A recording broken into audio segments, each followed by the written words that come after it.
Good morning, everybody. I am excited for your Monday tip today.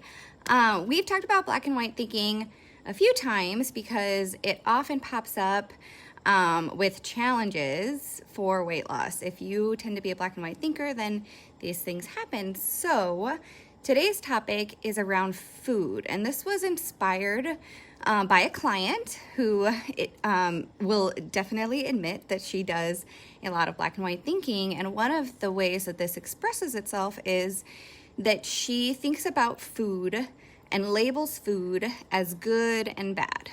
And you guys know that I like to dig into the psychology of things, the way that your brain works, and kind of shed some light on how the way that we think about things can really impact your weight loss results. And so I want to talk about this a little bit. A lot of the things that I help coach you with is around helping you bring your body out of a stress response. There are a lot of things that get our animal brain going.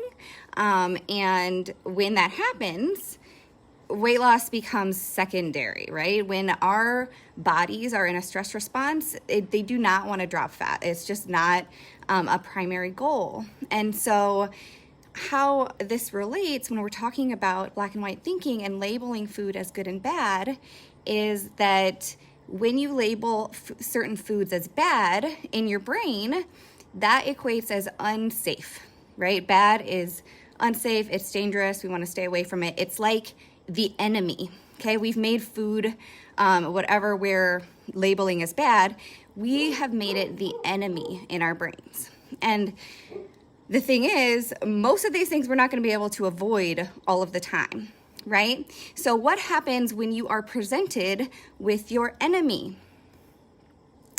Generally, you don't want this interaction to last very long, right? You want it to be over and done with.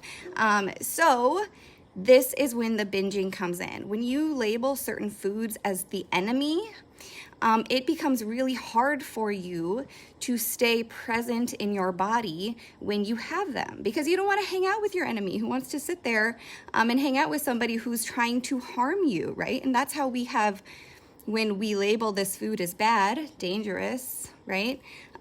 That's kind of the dynamic that we're creating in our brains. And one of the things we talk about with binge eating is really awareness is the first step. That and not, I mean, you're aware that you're binge eating, right? But the awareness during the binge, because generally what happens is you check out, right? You kind of leave your body. It's a distraction. You leave your body for a little bit, and when you come back, you're stuffed full, and you know, now you have to deal with the repercussions of this binge.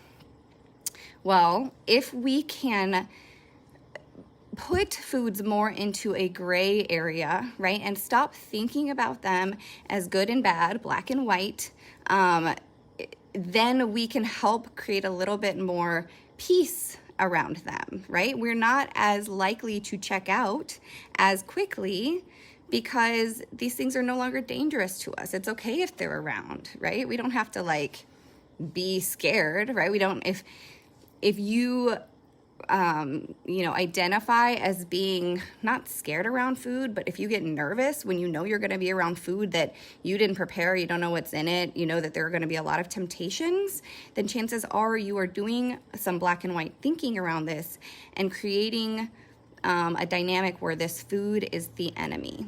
So I hope this has given you something to think about.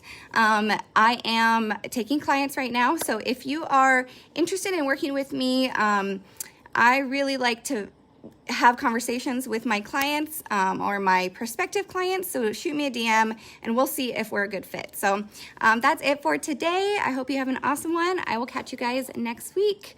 Be sure to let me know if you have any questions you want me to cover on these videos. Okay, see ya.